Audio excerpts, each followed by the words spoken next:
And we're singing. We're singing.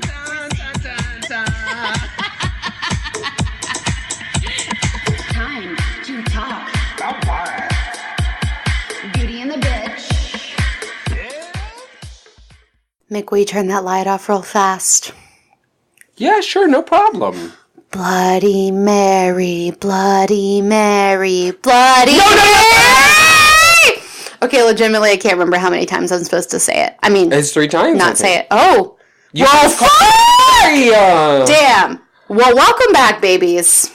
You know what's really scary about this moment is there is a slight reflection. There's a mirror right there, and I won't be looking at it. Oh, I had forgot about that. Oh, you can see yourself in my glasses? Exactly. And, little known fact, you can see yourself because there's a slight reflection. You just get used to it from the backside of your glasses. And so, actually, you've now just called Bloody Mary into your very being. I can feel her. This is going to come back later in the episode. Now, listen. It'll be a callback. First of all, welcome back to another episode of Beauty and the Bitch. I'm Morgan. And I'm Bloody Mary. No, but for I real. wanna be, though. She's scary. I know, but she's so powerful and fierce. She's so powerful, she's so fierce, and she is so an urban legend. She's my Aunt Bloody. Well, Aunt Bloody. why her name not Mary?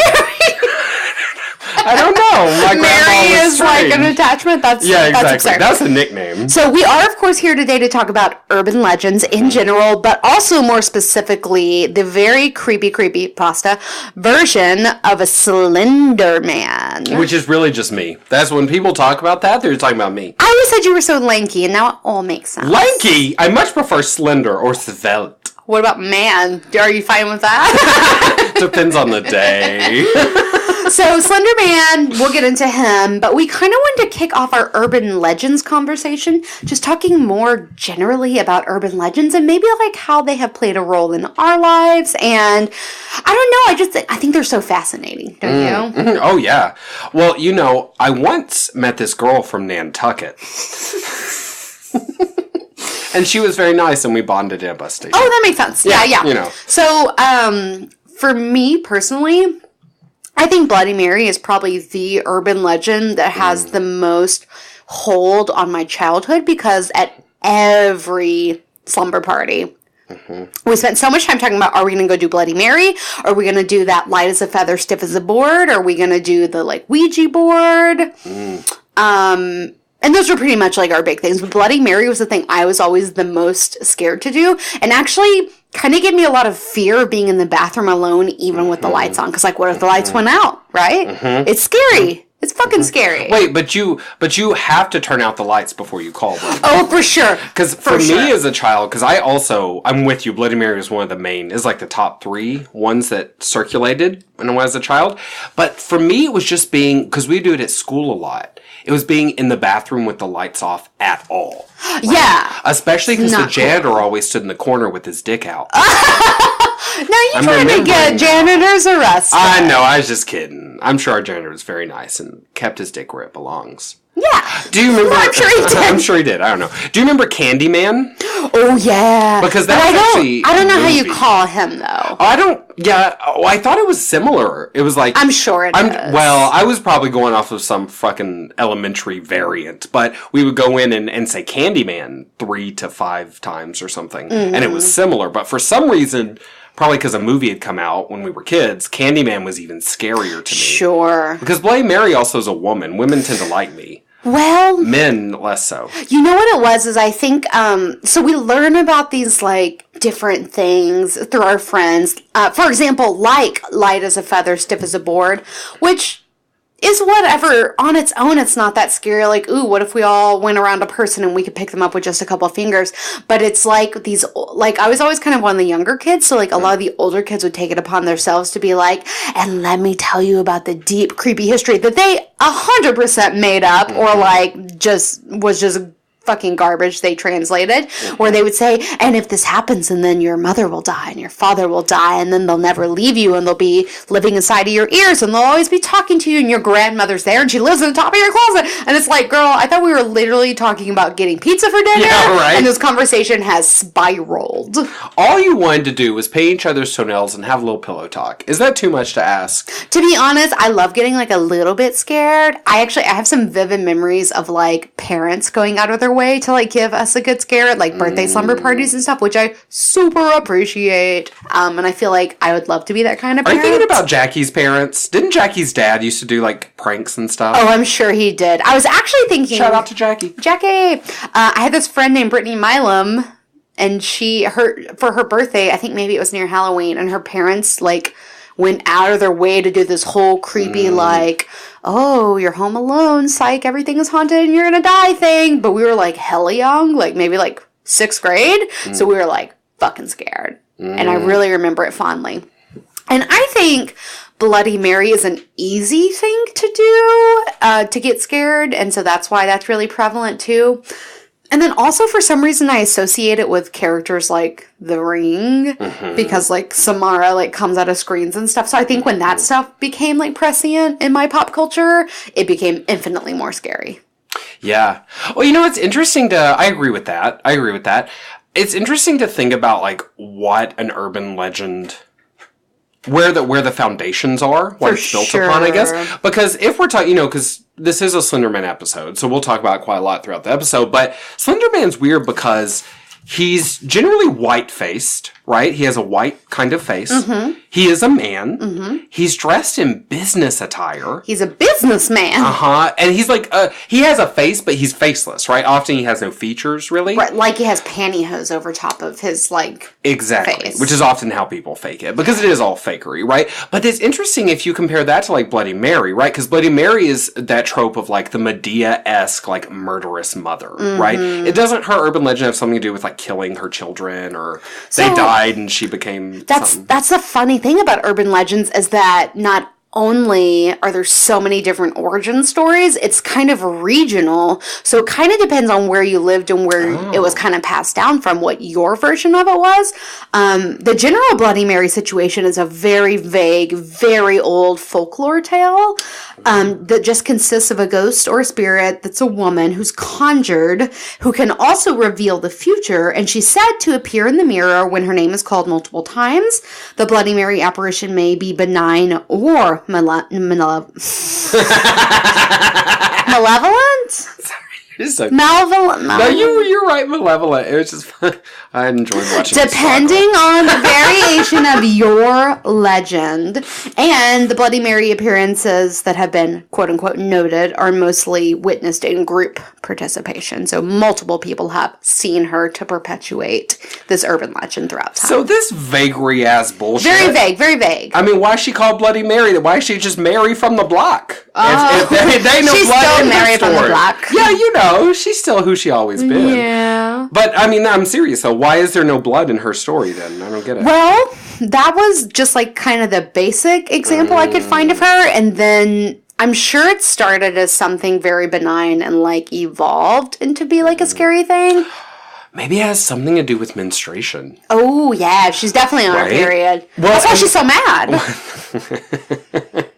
Plus, she's so bipolar. I mean, she's seriously. I hate she when is straight a men woman. say that. Yeah. Have you noticed that straight men say that about not all straight men, but many? Hashtag not all straight men. Hashtag there are a few good ones. A few. On an island somewhere. No, but have you noticed they say that about women? They're like, oh, my girlfriend's legit bipolar, really. Yeah. And I'm like, really? Is she legit bipolar, or did you just not come home for 4 days? Yeah. That's a question. Also, women live on a cyclical pattern. If one would only attune to their moon cycles, it would be no problem. And men live on that cyclical. I mean, it's not the same, but like we also have a pattern. Anyway, that's not what this episode's about. It's about Bloody Mary and her menstrual cycle. Well, but think about like it's really popular with like teenage girls who are just going through puberty. Sure. Maybe the blood has something to do with why teenagers are so interested in it. Maybe. To me, the blood was about being scared. Because if I turn a light on, there was blood on the mirror. Oh, it is such a rush, though, right? Like, oh yeah. Just like getting scared, which we have done our fair share of together throughout our youth. Like just getting scared for no good reason. Getting frightened of all kinds of things. A ghost that says 333. Oh, girl. Remember that shit? Fuck. Girl. That. And that haunted basement. Everybody was mad at us. Oh, we gonna in that get hotel. there. Oh, we gonna get there. I'm afraid to say the details. Girl. Yeah, arrest us. Okay, well, they might. Okay, so let's talk about a couple more prevalent urban legends. So there was this really popular one about the hook man. Like I was going to bring that up. A man with, instead of a hand, he has a hook. So that didn't play a huge part of my life except for, I know what you did last summer. But that's a really popular one, right? Yeah, but think about that one. Yes, it's very popular. Definitely was still told, like, when we were teenagers. Oh, for sure. And kids. Here's the thing, though. He's either escaped from a prison or more commonly a mental institution. So fear of the mentally unbalanced. Like, what's the bigger theme? Also, fear of / shaming of sex. Because the story is always two teenagers. Yes. Right? Yes. Fucking in a car. It's always two teenagers fucking. And old hook man be tapping on the side of the car, right? Which we do not appreciate. Do you tap on my car, bitch? That's what you're fucking. If the windows are steamy, you get out of here. Whatever. Which means go to sleep. Exactly. And somewhere else. And then the woman, because it's always a straight couple, right? The woman says, "Oh, I'm scared now. I heard tapping," and they drive away. And then when they get out, they be finding that hooked on their car, right? Fuck it. Yeah, I say fuck it. Fuck it. Fuck the hook? Fuck, no, don't Girl, who knows where that hook has been? But like, no. At least sterilize it first. Dip in some boiling water. That's fair. Okay. I wonder if, because he's often like a fisherman. Oh, is he? Yeah, he's often like a fisherman, so I wonder if it's like maybe even more prevalent on like the coasts, like the East Coast and West Coast, if it's like a bigger urban legend, because those kids do drive out to like the coast probably and like have little beach parties and stuff. I feel like that would be a great campfire tale for them, whereas for us, we're all just like inland swamp folk. What about the crocodile people living in the swamps? That's for real though. I know, that's for real. They're gonna come up. Yes. Yeah. My brother used to scare me with those stories. Yeah, so there's a lot of urban legends about like crocodiles living in like the sewers and coming out of toilets. Because that shit's like real. Other shit. Yeah, it's almost not even an urban legend. No, it's just this Florida. Is real life. Yeah. Florida, the new Atlantis. So the Hook Man is one. Another really popular one that I like a lot because I'm really into like ghost supernatural stuff is the vanishing hitchhiker, or like a person that you see along the road that disappears. There's a lot of variations to that. Maybe like you pick the person up and then you take them to the house, but then when you go to like let them out, they're like not there anymore. You knock on the door and the lady's like, "My daughter died 35 years ago." Girl. And she's like in the corner and she's like winking at you like, "Hey, Gotcha, sucker, but I will haunt you." I think I can burst the bubble of that urban legend with one word. Methamphetamine. I really think because people are like, I drove past a hitchhiker and then she vanished. Where'd she go? She's in the bushes doing meth, motherfucker. No. I took this hitchhiker to this house and then this grandma told me she was dead already. Grandma's doing meth. No, dude, that's one of my okay, because I've been on like my fair share of like late night cross meth country. Trips. Oh, sorry. So sorry. Late night like road trips, right? Where you're like, oops, I just got off work, but we really wanted to go somewhere. Let's leave a day early, even though it's literally midnight and it's not a day early and we should wait 6 hours. You don't do it. No, you don't. You're ready to go. You're ready to get go. on that road. And then you do kind of like see things. And to me, even just driving at night, especially if it's in like a kind of deserted-ish area, that creepy feeling of like, what if you saw someone?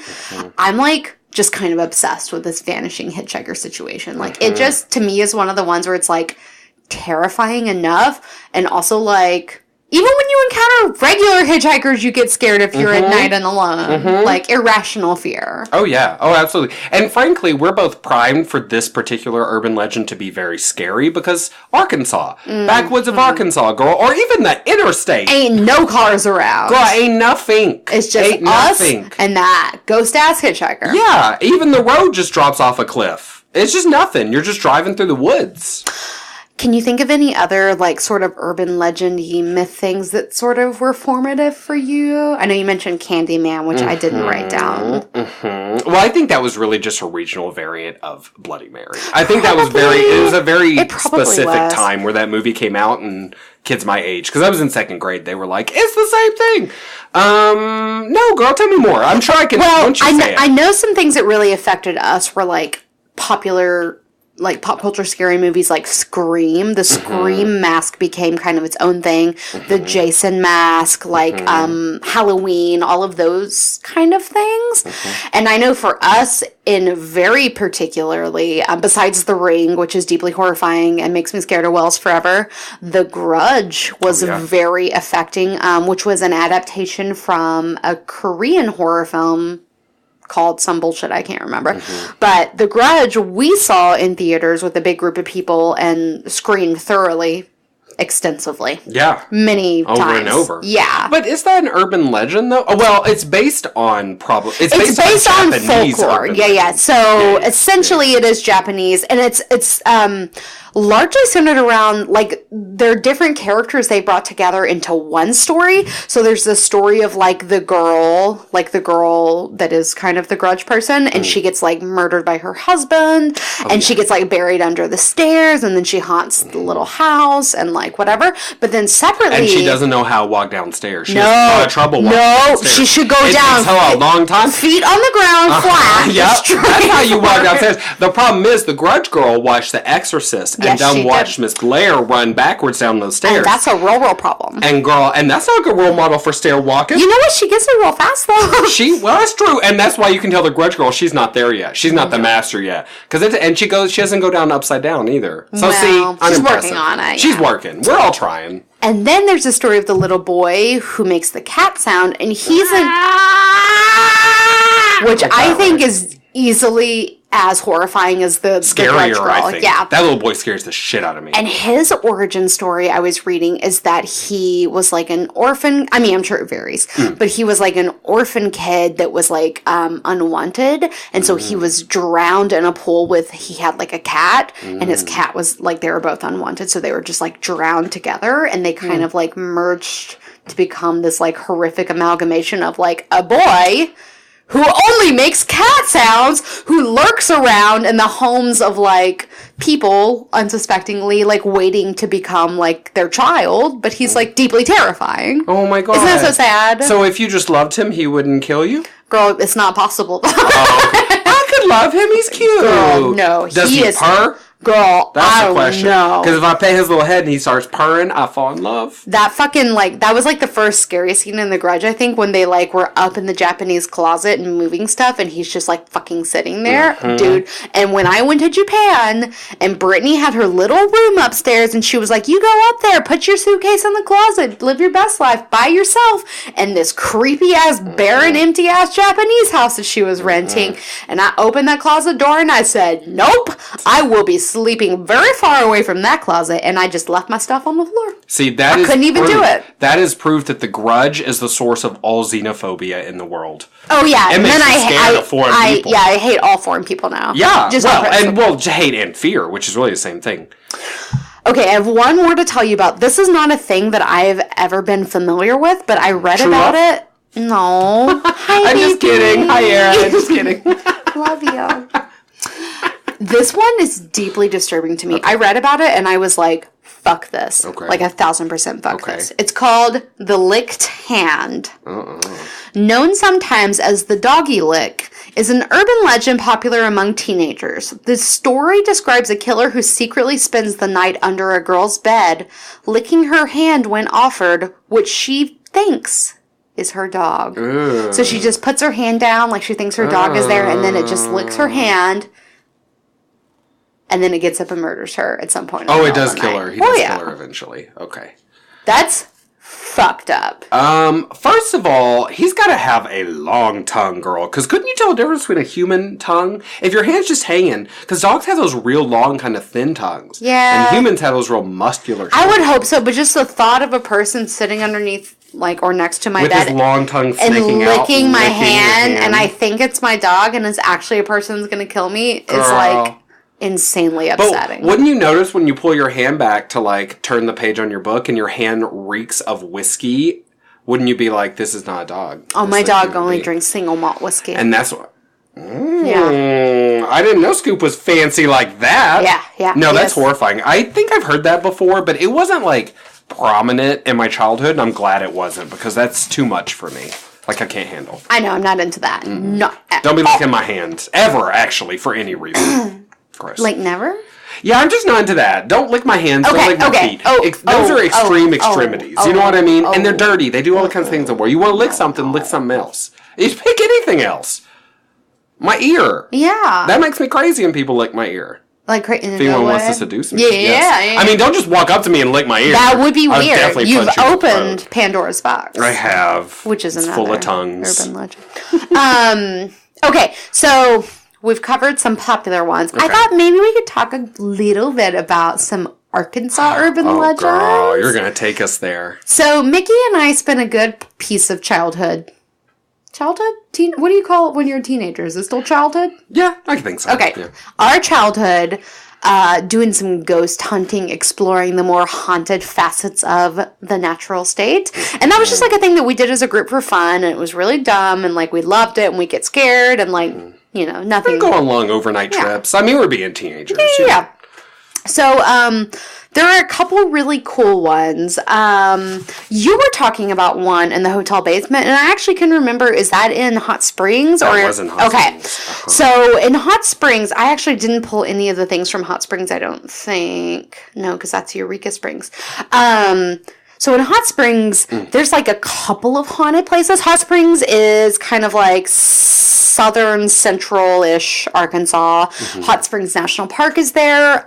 Famously, Al Capone used to live there, and so there was a lot of mafia murders and a bunch of things like that. And there's just a lot of green open space and also a very haunted hotel. So I specifically remember from that trip or one trip there breaking into the national park and being scared of raccoons that we thought were ghosts. But I'm not too remembering on this hotel situation. Oh, you don't remember that, girl? It's like a vague mem. Well, so we went specifically to Hot Springs for this specific hotel. After we checked in, we were like, okay, we heard the basement's fucked up, so we're going to go down to the basement. So all of us, there were like 7 of us, as a group, went down to the basement, right? Took the elevator down, so the only way we could see to get down. And then the basement is just this fucking concrete tunnel, pitch black, no lights, no light switches. So we left 2 people in the elevator holding the doors open, and then a couple of us walked all the way down. And when you get to the end of this fucking concrete doom hole, there is another hole in which someone has put like mopping equipment, but you look in, it's like a lower hole, like only 3 feet high, but you look back into it, and shit, girl, that shit goes on forever. There's just a hole into nothing. And then there was this giant door, like huge, like giant sized door. Like, it was this like 5 feet wide. It was huge. And it was real tall, and it had been painted red, like blood red, but it was locked. It's a bad choice. Yeah. And then when we came back in the elevator, it stopped at the ground floor, and that all that hotel staff, they knew what we were doing. We had been using the one elevator for like 15 minutes. And other guests couldn't use it, so they were mad at us. And then that night we did Ouija board, and a ghost kept saying 333, which I don't know what that means. Times 2. What? 333 times 2 is 666? Oh, I don't know. Maybe so. Maybe so. But it was really... That basement was legit fucking wrong. It was wrong. Gross. Yeah. Scary. So that's what you can get in Hot Springs, Arkansas. Yeah. Yeah. But I'm gonna... If I was comparing and contrasting your basement and that hotel's basement, tie. Oh, easily. Yeah. Just for nothingness. Nothing... Endless. Nothingness holes. What? I had a stroke. I really don't know what you're saying. Endless holes. Oh. Holes that lead to nothing. Oh. That's the joke I was trying to make, but I just couldn't. I couldn't get there. Well, in addition to Hot Springs, Eureka Springs is a very haunted place, and I haven't visited the haunted hotels there because they're quite expensive to stay at. They are, yeah. But Eureka Springs has this place called the Crescent Hotel and Spa, built in 1886, and it's supposedly one of the most haunted places in Arkansas. Apparently, you can hear people crying, witches screaming, bangings, You can see apparitions, all kinds of stuff. I have seen, they have a really beautiful staircase, and I have seen lots of, like, photos of apparitions or whatever from there. I ain't above it. I'm like, that's cool. I like it. Do you remember the Gurdon Light? I remember that name, but I don't remember... It's something. It's almost like the lights. What's that place in Texas? Or no, in New Mexico, Marfa. Yeah. It's kind of like the Marfa light. It is like that, except it's only one light, and it's like at the end of a bridge, and I think it's in Arkadelphia, and so it's like at the end of a bridge, and the thought is that like some supernatural being has this like glowing orb because they want you to drive off the bridge and like join them, and I think it's supposed to like symbolize like some people. Like teenagers got in a car crash there, and like they were like on their way to a party, and so now they're like lonely forever, and so they want you to like join them. That's interesting because these little Arkansan teenagers from out in Podunk, Arkadelphia, which I've been through many times, and for facts is Podunk. They were also very powerful witches, weren't they? Apparently, in order to turn like teenagers die every day by driving off bridges. Girl, you know what I mean? Why these people? Well, they're bored. I guess, well, that could be. They could have been so bored when they died that they were like, you know what? Let's hang around here forever in Podunk, Arkadelphia, Arkansas. Speaking of Podunk, Arkansas, do you remember Probably not. Keller's Chapel? Yes. Oh, I wasn't there for Keller's Chapel. Oh, no. I had to spend time with my grandma being a dutiful grandson. Oh, God. But do you want to tell that story? So Keller's Chapel is another... it's like outside of Jonesboro, Arkansas, and it's a very haunted cemetery that has a chapel in the middle of it that is hella boarded up, hella windows cemented closed. For some unknown reason to us as teenagers, possibly one Google search could tell you why that was the situation. But to us, it was because it was hella haunted. And so we went to visit Keller's Chapel. And the whole thing with it is you're supposed to be able to see like ghostly lights and sounds of like babies crying and eerie apparitions and unexpected noises and stuff like that. So we went and we were camping with like, I don't know, we were in a minivan. There's probably like 8 of us or something. And we went to Keller's Chapel. It was kind of like a little too early. It was like, nothing's really going on here. We're just like checking it out. We didn't explore too deep into the cemetery. And then we went to go set up camp or whatever. And then we were sitting around the fire telling ghost stories or whatever. And then Brittany, our sweet friend, saw an apparition in the fire that told her that probably like 1 o'clock was the time. She said she saw like a hand that it looked like it was like holding up a number 1. And girl, 1 o'clock is fucking late. To me today, if you was like, we're going to sit around this campfire and then around 1 o'clock we're going to go do something, I would be like, you're dumb, I'm dead, let's go sleep. But young us, we're like, hell yeah, I'll stay up till 1 in the morning. So at like 12:30, we drive over to this fucking cemetery in the middle of fucking nowhere with like no street lights, no anything, just like the flashlights. We ain't talking suburbs, y'all. We're talking deep Arkansas. So we get there, and we're actually pretty scared just upon arrival. And so we get out, and we're just like our flashlights. John's there, and he's like, John ain't going. John's staying in the minivan, which, fair. And so I think he did that. And so we all get out, and we're like trying to like look through the wooded door, like what's in the chapel, like staying in groups or whatever. And then we start to like experience this like noise. And I swear to God, it sounded like a train, but there was no train tracks around. And it was so like the sound just grew louder and louder, and it was like it like came up to us, and like the sound waves like moved through us. And then there were these like red lights that we saw, and it was fucked. And we couldn't determine if the red lights were John, like, putting his foot on the brake to, like, get our attention and, like, getting off the headlights or whatever. But everybody was, like, hella scared. And so we were like, scattered around this graveyard. And so we were all, like, freaking out. And, like, we were running together to converge and, like, to get into the minivan. And then these fucking rednecks drive down the road. And they slam their brakes on at the entrance of the cemetery and are, like, honking the horn and yelling at us. And we were like, oh, my God, what's happening to our life? So we like get the fuck out of there, and these rednecks tail us. They are tailing us, and I'm sure they were just trolling us to be like dicks. Who knows though? That's some Texas Chainsaw Massacre. It was shit right there. fucking scary. It was like easily one of the scariest experiences in my life. And also, by the way, you weren't here for this. I don't think I was there for that that Hot Springs hotel thing, because I've been to Hot Springs for ghost hunting, but I don't think I was at that thing. Because when you were saying all this basement stuff, I was like, it sounds so familiar, like a story I've placed myself inside of, but I don't think I was there. Well, we did have a rule that only pretty people could go to Hot Springs that weekend. That's what we did in Jonesboro, too. Wait, no, I peaked already? Sophomore year of high school? Shit. You peaked, girl. Damn, oh well, whatever. Anyway. Gotta keep plodding on. That sounds so... Your Keller's Chapel story, I've heard it 1,000 times. I'm so jealous I wasn't there. It does sound very scary, not only because you had a supernatural terror, which is real, but also because then you got the real fucking rednecks, which is like physical... Almost scarier. Yeah. And then John was like, I did not sign up for it. Like, he didn't want to be there. He just wanted to go camping and, like, have fun and go to the river. And we were like, no, we're catching ghosts. Well, look, and straight up, I feel like with John, the stakes were higher for him. We went ghost hunting those podunk places. Well, he's a black man. yeah, That's Arkansas, girl. Yeah. And you never know when you're going to stumble upon a KKK church. Girl. Which we did. Which it probably was. Girl, it could have been. I mean, why are you going to make a post box, a mailbox that looks like a KKK hat if you're not a KKK church? It's very confusing. It confused us. Arkansas. Anyway. Whew! So, ghost stories. I'd love to hear if any of our listeners have any ghost experiences or any supernatural things.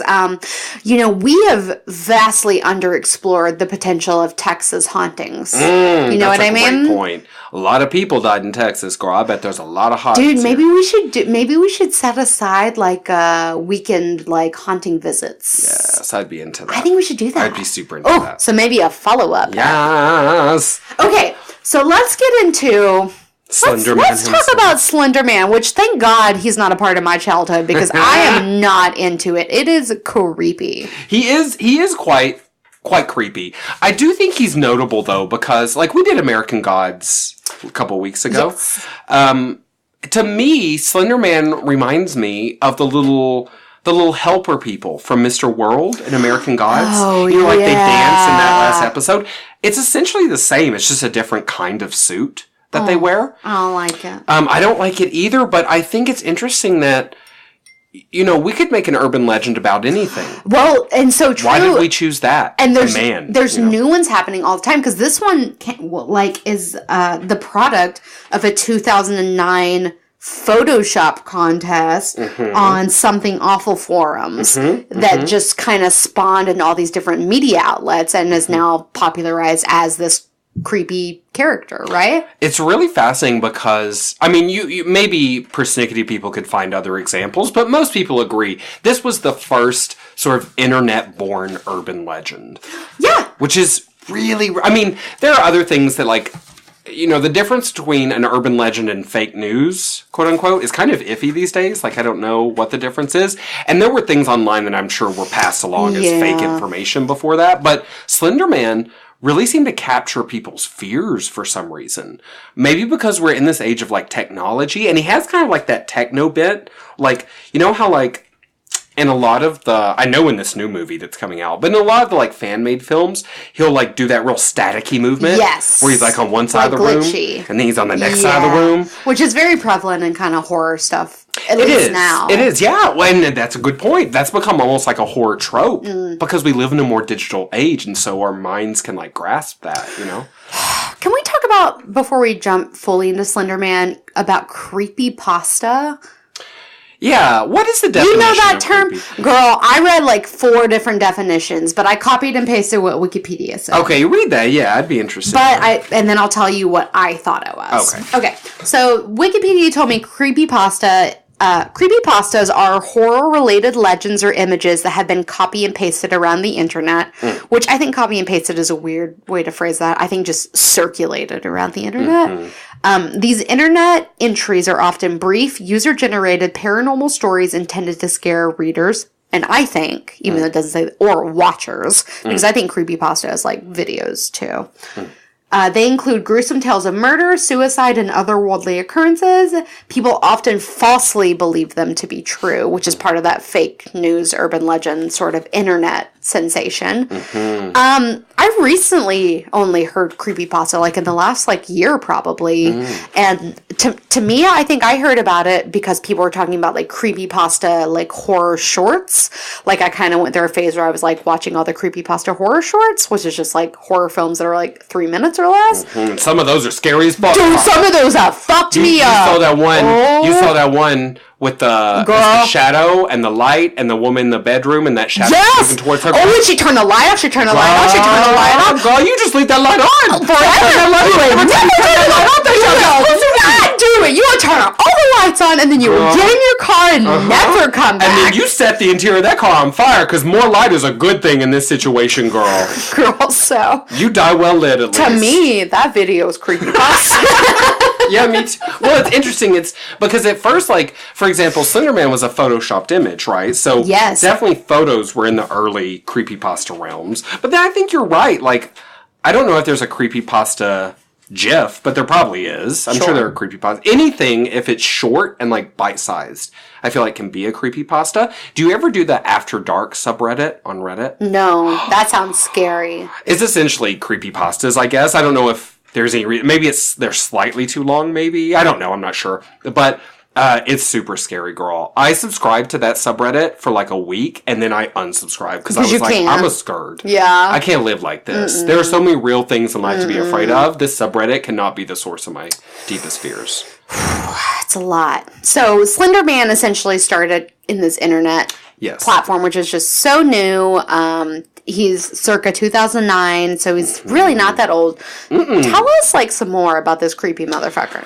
Well, so Slender Man is actually, you know what, Morgie? I was going to hold this till later, but why don't we play a little bit of Mad Libs? Would you be into a Mad Lib right here? Hell yeah. Okay, so I pulled together a Mad Lib that's based on the description of Slender Man, but we're going to make it a little special and mad. It's going to be ridiculous. It's mad. It's mad. Okay, so Morgie, provide me with an adjective. Any kind of adjective.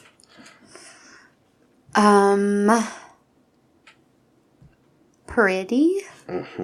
Perfect. And give me a number. Any number. 6. Great. Give me a body part. Any body part. Nose. Great. Give me a kitchen item. Knife. Give me an animal. Bunny. Great. And last, give me a body part you haven't already. Tongue. Ooh. Okay, so, Morgie, you just made up a whole new urban legend. Do you want to hear it? I do! The Pretty Man is a supernatural creature that is 6 feet tall and has extra noses that are sharp as knives. Oh, God. The creature is known to stalk bunnies and is missing a tongue. That's actually creepy. You actually made a creepy thing, I think. That's fucked up. And it's called The Pretty Man, which makes it even creepier because he's not pretty, girl. Ooh. He's not pretty. I actually am kind of obsessed with that. That's a really great exercise. Oh, well, thank you. I might have another for you in a bit. Oh, God. So this is the definition of the Slender Man that was based upon, okay? The Slender Man is a supernatural creature that is described as appearing as a normal human being, but he is described as being 8 feet tall. This is the earliest description, by the way. And he has vectors, or extra appendages, I would call them like tentacles, that are described to be as sharp as swords. The creature is known to stalk humans, you said bunnies, and cause many disappearances, mostly children, by the way. That's a big part of his legends. He stalks He's children always like holding specifically. kid hands and like creepy pictures. He is described as a shadow creature that has a missing face. And then, after he was created by a man named Eric Knudsen on the Something Awful forums, people immediately just adopted him for whatever reason, and then they started pulling together all this bogus, like, oh, Slender Man from, like, cave paintings, and Slender Man in, like, you know, prehistoric Germany. And some of it is, I mean, you know, if you don't know history and you're not fact-checking it, some of it actually seems legit. When I was looking through before I realized people had made this whole fake history, there was a period of minutes where I was like, girl, what have I stumbled upon? Oh, girl. This is real scary. Yeah. But then I was like, no, it's all fake. So. Sure it is. Well, not everyone thinks it's fake.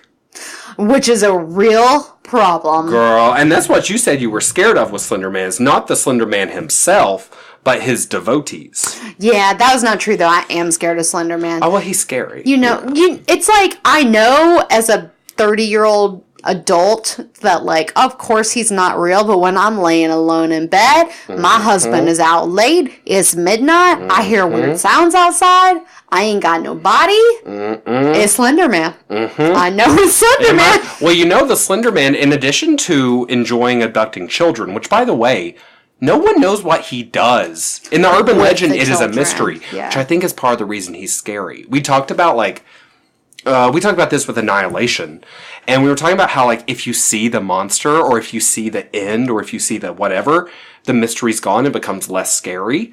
Slender Man, I think his mystery is a big part of the reason he is frightening. Yeah. You know, because we don't know why he wants those kids. No. We don't know if he's eating them, fucking them, burning them, throwing them in a vortex. Yeah, we don't know. Or maybe they're real happy somewhere in a castle in Germany. Maybe they are. Like, maybe they are the happy... Maybe he is Peter Pan and they are the Lost Boys. Oh my God. I mean, we don't know, girl. But he's so creepy. He is the creepiest.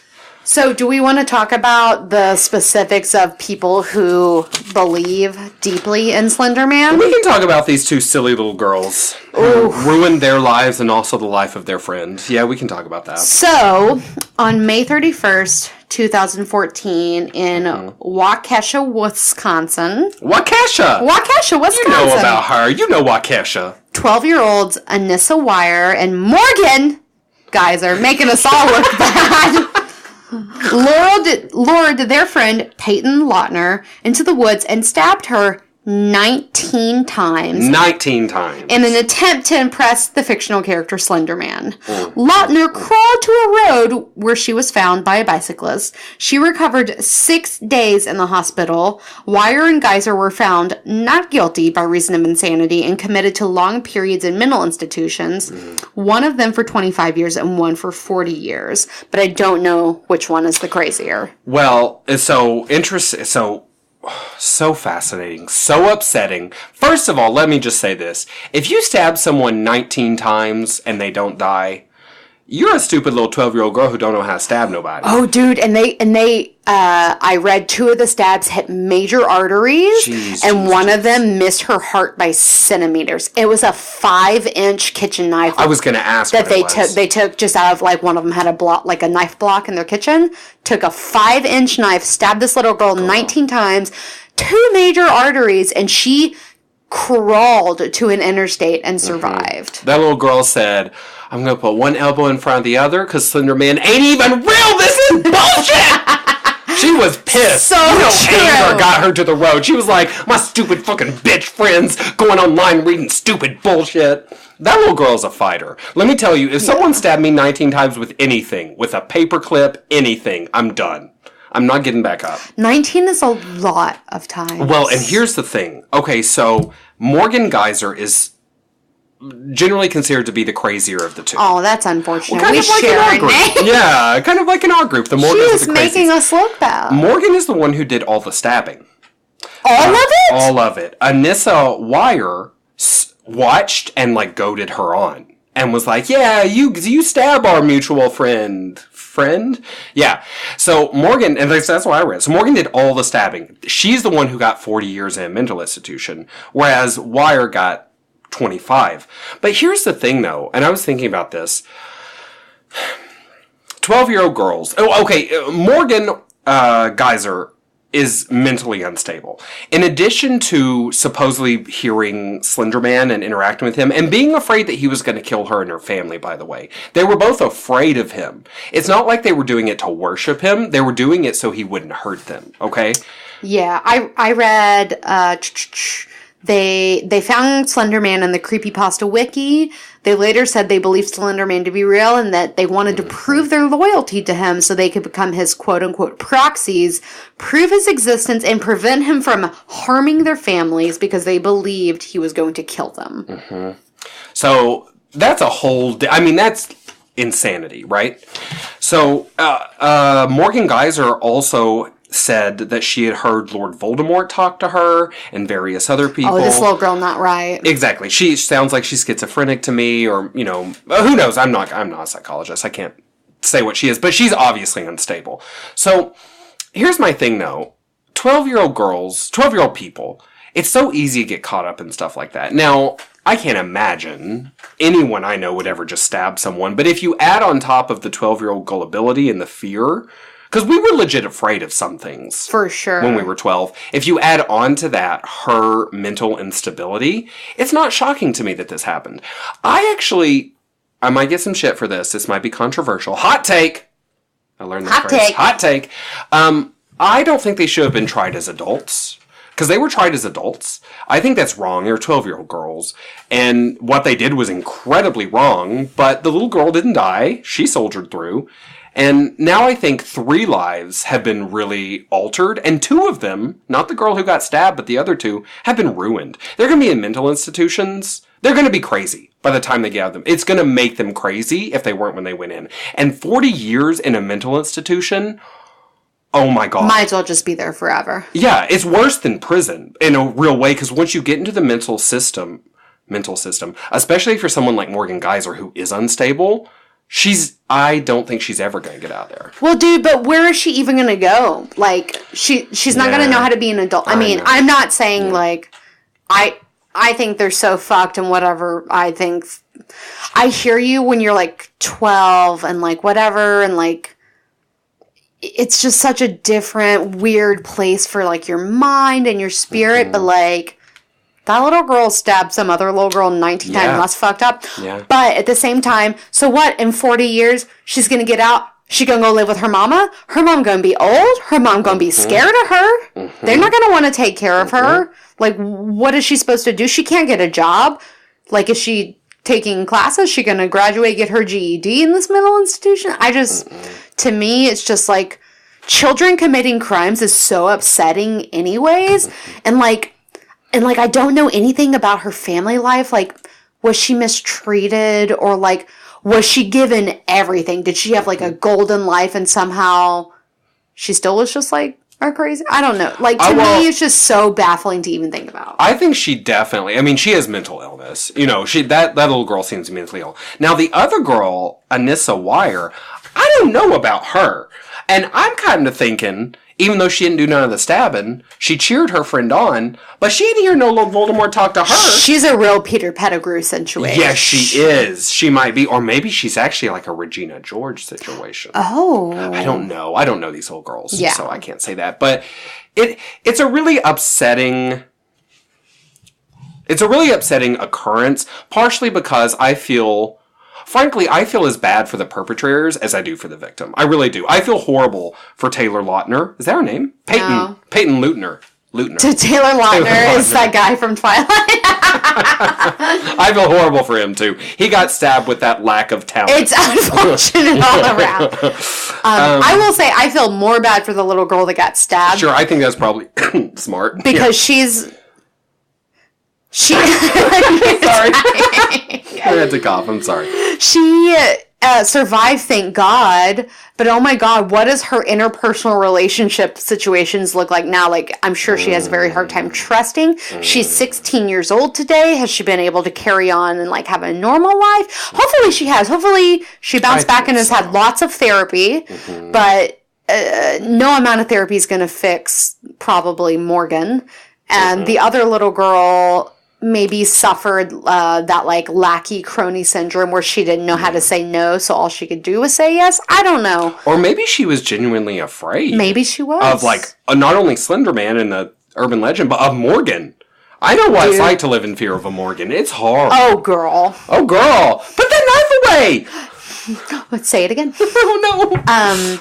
It's also just really upsetting as a person who like wants to have children, thinking of like so much of the outcome of your child's life is based upon the friendships that they make and the choices that they do. True. Because I've been throughout my life in places where I maybe started to make like not the best friendship choices and like had started doing things that I would never do like normally, and it's not things I'm comfortable with, and then like kind of self-corrected my track by like switching back to other friends or like whatever. And like, you know, thank God I did, because who knows where I'd be like when I see where those people have like turned out. Sure. Like places that those friends are, or like so much of who you are is like what you and your friends are doing together. And so like if you make the wrong kind of friends, like as a person who wants to have kids, like that's a really stressful thing because I thankfully made really good friend choices throughout my life. Obviously. You're welcome. And but what if I didn't? You know, I could be a totally different person. For the record, Morgie, I liked Greasy Dawn, and I liked Scabby Samantha, and I liked Orgy Morgan, who's what we called you during that time. Yeah. Yeah, Greasy Dawn was a great guy. He was okay. It was his habit of greasing his entire body and cleaning his bald head before he It went was into public. uncomfortable. And it literally smelled left grease weird. stains every. Yeah, and it smelled gross, like Yeah. garage. Orgy Morgan was a hoot, though. I liked her. She's fun. Orgy Morgy? Orgy Morgy! Totally. She's not real, but she's alternate universe, possibly me. So, as far as the film itself goes, okay, the Slender Man film, it's coming out, never. I wrote it down. Where did I write it? It's never. Cancelled. It's released August 24th of this year, okay? And, here's the breakdown. 5 teenage girls in a small town perform a ritual to debunk the lore of a tall, thin, horrifying figure known as Slender Man. One goes missing, and they figure out if the legend is true. Okay, so here's my question to you about this. Obviously, this film is made... It's got to be based in part on this Morgan and Anissa stabbing, right? It can't not be tainted. It's got to be. It's got to be, right? And one of the girls going missing, I assume there's a proxy situation where Slender Man takes over and they, okay, whatever. Is the whole idea of this movie just unforgivably distasteful because it's based on this crime? What do you think? I mean, it just is so recent, you know? So, like, I think if they have a situation where one of the little girls gets stabbed by one of the other girls, that a lot of people will find it I'm sure a lot of people find it unforgivable in general because a horrific crime has resulted from this urban legend. But at the same time, motherfucker's been killed by chainsaws. And we still repping for Texas Chainsaw Massacre.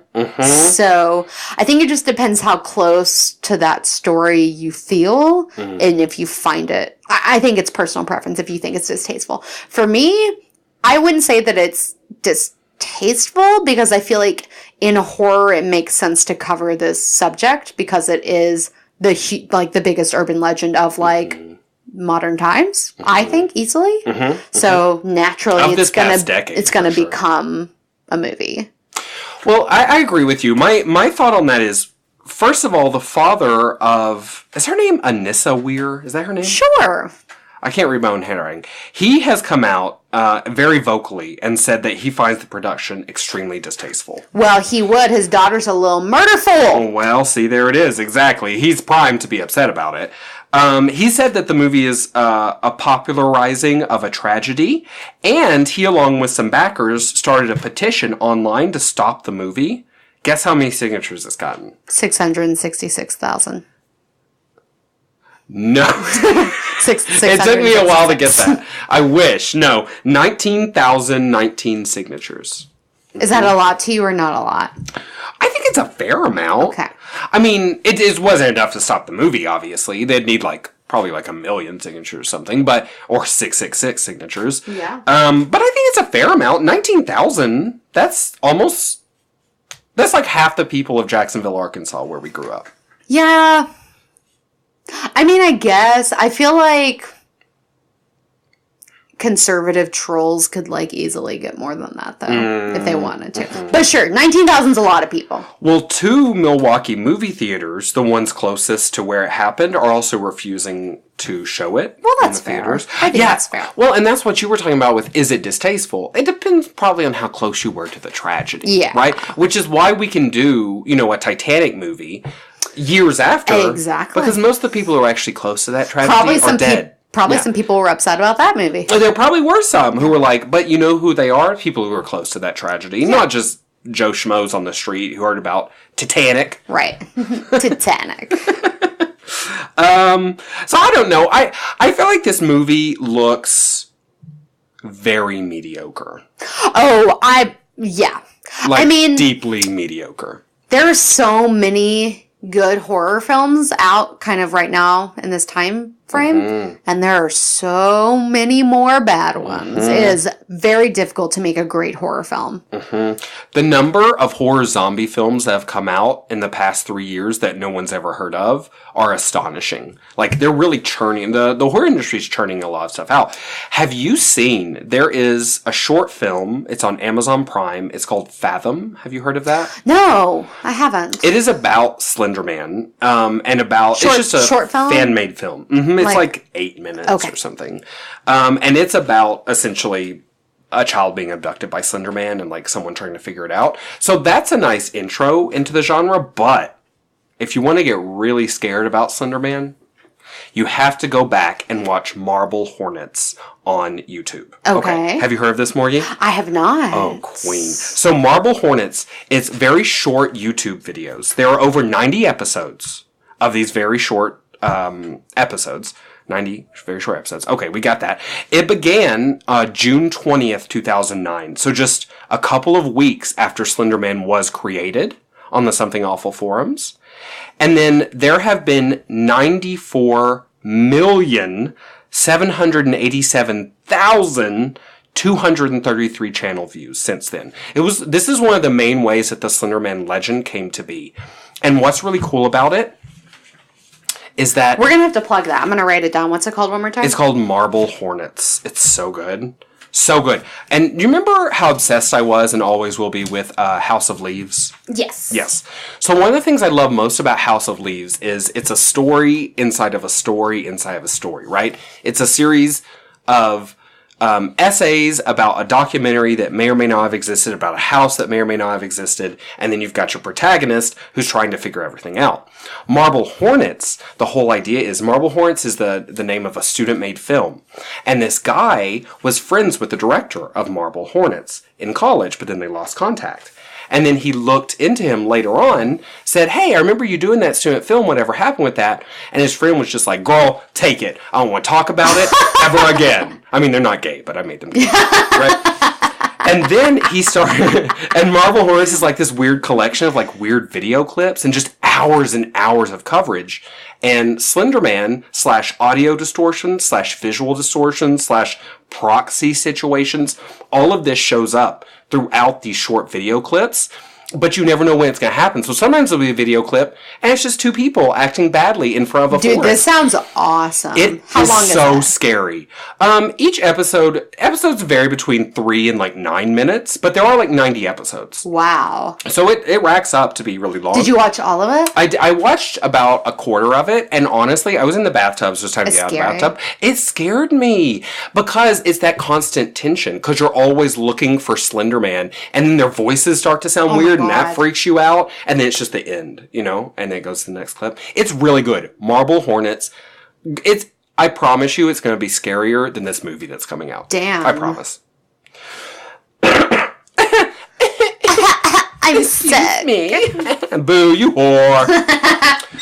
The only other thing, now I haven't seen this, but HBO did a documentary called Beware the Slender Man, which is about both Slender Man's creation and also the stabbing case. And it's probably also scarier than this upcoming movie is going to be, to be honest. I don't know. I'm just really interested in Slender Man because I'm interested in why he's scary to us. Does that make sense? Like, what is it about him that makes him frightening? And what does that mean about us? I think a lot of it is that he's human-esque to me. I feel like we often are horrified by things that are human-esque, but like different in like minor ways. Like, he has a face except there's no face there. Like, to me, that's deeply horrifying. And that he has this like human form with these like long arms. And like, to me, the most iconic image that I've seen of Slender Man is of like him from the back, like faceless, looking down at like a child that he's like holding hands with. And the fact that like somebody who's vaguely human-esque could coerce a child to like walk away with them to like some unknown future. And the fact that he preys on children is deeply scary because they're so innocent and helpless. Of course. And our future as well, right? Like Yes. the future of the human race. So here's what I'm thinking. I think that Slender Man is scary for those reasons. And because I think that Slender Man signifies the scary new tech gods who are currently becoming like the ascendant masters of all of planet Earth, right?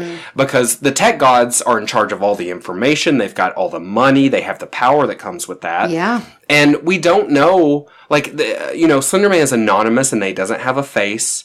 Tech gods and internet people are anonymous, and that's the internet, right? So there's like fear of that. There's definitely something to do with fear of the internet and like what it means for the human race, I think. But I think more than that, it's about these faceless, rich, powerful people that really run our lives, sacrifice our children in wars, sacrifice our children to prisons and to unhealthy living conditions and to various kinds of pollution and waste and stupid ideas. And there's no way for us to ever get back at them. We can't even figure out who they are most of the time because they're hidden in buckets of legalese and behind 14 different businesses.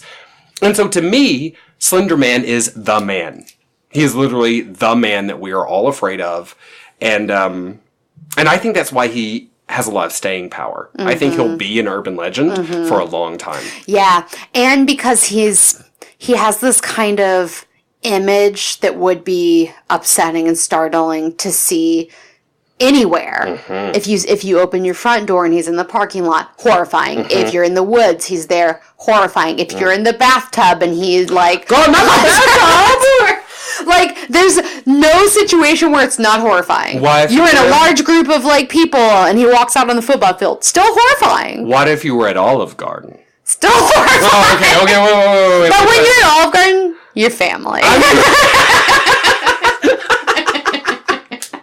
So not so bad there. So it's like, I'm really upset. Somebody invited creepy Uncle Slenderman. And it's strange, too, because at Olive Garden, what's he going to do? Like, just put pasta on his head? He has no mouth. Creepy pasta. He can't even smell He's the gonna pasta. just order creepy pasta, and they're gonna keep just bringing him like an iPad open to like creepy videos, and he's gonna be like, "But I'm so hungry." He'll sadly nibble at the iPad. Oh, they'll save so much money on the like bottomless breadsticks. His fingers are just knives. He's just buttering everyone's. You know what? I take it back. Let's invite Slender Man to Olive Garden. He fits in there. It's the only place that's not scary. Place, girl. Okay, Morgan, speaking of ridiculous urban legends, yeah. I've got one more urban legend Mad Lib. Ooh, yes. Okay? Now, this one is based on Bloody Mary, but you're going to create Bloody Morgan. Now, are we talking about Bloody Mary the urban legend or Bloody Mary the lady who wanted to be a queen and had hysterical pregnancies? But yes. Oh, one and the same? You are the two. This is the night when two become one. You're both. I need Bloody Mary like I never needed her before. Yes! Come on, Curry Spice! I love you. Curry Spice? Oh, no, that's the first Spice blend I That is saw. so racist. It would be racist. There was no Indian Spice Girl, but if there was, they definitely would have asked her to be called that. They would have asked her to be Curry 100%. Spice. Yeah. How's it racist to say you're Curry Spice? You're white as the driven snow. Why's it gotta be white? Well, Rice. That's what I'd be asking your right leg all the time. It's brown! Your leg is brown! My leg is brown. Morgan has a birthmark. It's interesting. So okay. Morgan, what's your favorite number? 6. What's your favorite color? Yellow. What's your favorite vegetable? Kale. Kale, you fucking Austinite piece of... I don't know. I didn't know what to say. Oh, okay, it's fine. What's your favorite crystal or stone or gem? Let's go classic quartz. Ooh, yes! Not rose quartz, just plain old quartz. Plain old quartz. Yes, girl, you know a lot of quartz comes from Arkansas. I know. We both love quartz. Rup. Whoop, whoop. What's your favorite body part on men? Like, what's a male... Or an object of desire, let's say. Mustache? Ooh, good job, Aaron. And what's your favorite place in Austin? Do you mean like location, restaurant? Yeah, more like like a social type place. Like, would the east side count or you want a specific place? Mm, Like Shangri-La? Emos? Egos? let's say... I realize I did this drunk and it doesn't make sense. You know what? I'm just going to make it up for you. Okay. That's not your fault, though. It's my fault. It's my Okay. fault. Okay. I was going to have you read this, but can you read my handwriting? Where is that point? That one right there? Can you read that handwriting okay? Yeah. And you see I just wrote all your answers in purple, and the answers are on the line there? Where are the answers? There's no answers. Right there. Oh, over here. Uh-huh. It'll be right on the line. Okay. Okay, see if you can do it. I believe in you. Bloody Morgan is a legend who appears if you say her name 6 times. Mm-hmm. The apparition may be summoned by holding a kale, quartz, and a handful. No, Morgan, you fail. I knew it was going to happen. It's not your fault. It's not your fault. Okay. But can I get a kale quartz? Can I get some kale quartz? The apparition that is Bloody Morgan may be summoned by holding a handful of kale and a large quartz stone. Oh, yeah, that makes more sense. If you stare into the quartz and the kale, you'll see either your future partner's mustache or a birthmark, which means you'll die a virgin. Oh! Mm-hmm. Oh, if you see a birthmark, you die a virgin? Mm-hmm. If you see a birthmark in the kale and quartz. Dying a virgin. I feel like that's an urban legend thing.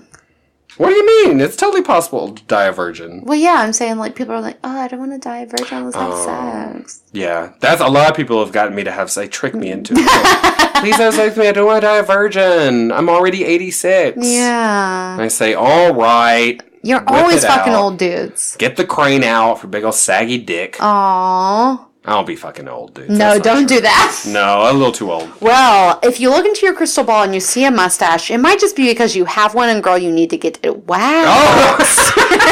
That's true! If I'd have been a little bit sharper, I would have made that an insult at you, but I forgot If you'd been a little bit sharper, you'd have been a Slender Man.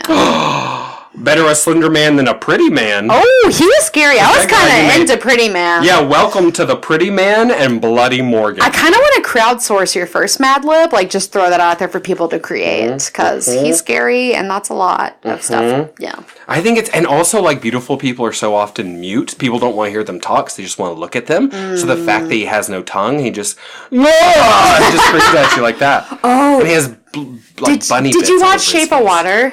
Not yet, no. Oh, okay, never mind. I won't spoil it then. What? Wait, me making that noise, I know there's a deaf protagonist. No. You make a very un-PC joke. No, I was the thing where you said beautiful people are silent. Oh. Somebody gets an affinity for the mute girl. Oh, I see. Mm-hmm. And there's an uncomfortable. People like that. Because if people want to own someone instead of actually like being with someone, obviously you want something physically beautiful, but you don't want something that talks back to you or has an opinion. Well, there it is. Patriarchy. Oh, girl. Fuck the patriarchy. Fuck it. Okay, wow. So I creeped myself out a little bit by talking a smidge too much about urban legends. So why don't we wrap this up so I can drive away before the sun sets? Ooh, okay. Let's go fast. Do you have a plug for this week? I do. Oh, what are you plugging? Okay, so first of all, you guys can, of course, follow us on Beauty and the Bitch. Find us Facebook, Instagram, Twitter. You can check out our YouTube channel. Just search Beauty and the Bitch or search Let's Queer Witcher 3. We'll pop up for either because that SEO work, queen. Hey-o. So Mickey's got lots of eps on there coming out all the time, and you can find all of our podcasts on there. We also have, what are they called? Playlists. Yeah, playlists. So you can just check out the Harry Potter shit, Lord of the Rings, whatever. We got you, girl. Also check out Literary Darlings on YouTube, and check out me on my website, Morganized Mess, or find me on the gram at Morganized Mess. And Mickey, do you have anything else where people can find you? No, and don't look for me. Don't look for him anywhere. He won't be there, like everyone's father. Like, yeah. In our very early episodes, I used to be like, find me on Facebook. And then I got all these people add me on Facebook. And you're like, fuck it. Well, it's just, the problem is, I don't mind the people who listen to the podcast, obviously. Like, I'm so happy they care enough to friend me. But it's a bunch of rando Russian ladies with their boobies out. And I was like, what have I done? That's our demographic. Oh, well, in which case, I'm so sorry I didn't friend any of y'all. I'm so sorry. Yeah. And congrats, Putin, on your recent election. Totally democratic. Shocker. My plug for this week, I'm going to plug I'm going to plug in the show notes that Marble Hornets YouTube series. So good. I'm also going to plug that Lights Out YouTube creepypasta video type thing that we were talking about. But my plug is a scary movie that is for people who can't do too scary, which frankly these days is me because Aaron doesn't watch scary movies, so I got kind of out of practice. So I'm slowly getting back in. I used to be a big scary movie person, but not in the last 10 years. So it's hard for me. But It Follows is a scary movie that's not too scary, but has enough creep and suspense factor to hold you, but it's not too gory and really great story, I think. So I would recommend It Follows. Good recommendation. Love that movie. Yeah. That and Get Out to me are two new modern horror classics. Get Out, probably easily the best top 3 movie of last year. I agree with you, but you misunderstood me. I was saying Get Out. Oh, bye. No, this week I would like to plug The Nightmare, which is a documentary that is on Netflix, and it's about sleep paralysis. Morgan, have you heard of this documentary? No, it's on Netflix. Tell me more. I am not exaggerating when I tell you that movie scared me more and has been more present in my mind than anything but Black Mirror in the last 5 years. What the shit? What's it about? So it's a series of interviews with people who suffer from sleep paralysis. So it's right as they're falling asleep, they kind of fall into this weird place where their eyes open and they can see, but they hallucinate. But it feels real and they can't move. That's why it's called sleep paralysis.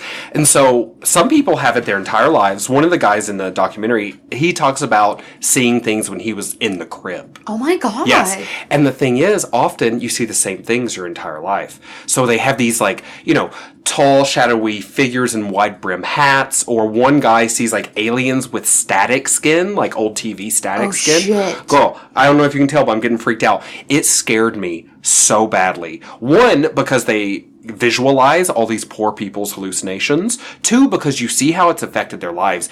Almost all of them just look horrible because they were afraid to sleep and they see these things that seem so real. That's awful. And 3, and here's where really we're doing a ring thing where we're infecting everyone who listens. They say that the more you think about it, the more likely you are to experience it. Oh, so God. It's a loop. Once you start to experience it, of course you think about it more, and that's going to make it more likely for you to experience sleep paralysis the next night.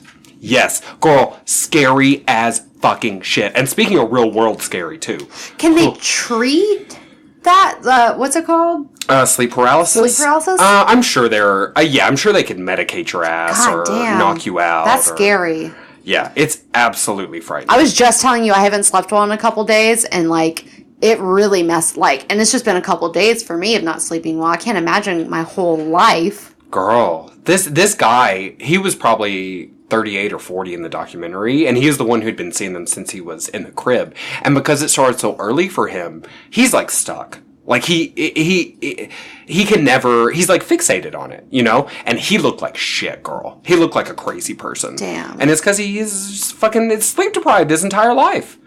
Fucking stalked by scary static skin aliens. That's crazy. Girl. Anyway, so y'all should check that out. The Nightmare Nightmare on Netflix. All right. So scary. Well, as you've learned from today, babies, don't feel safe. Never feel safe. Till next time.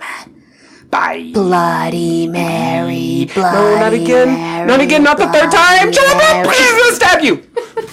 Stab, stab, Bye. stab. Stab. Don't feel safe.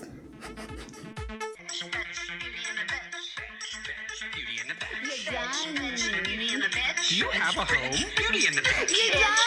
You look bitch. Beauty in the Bitch.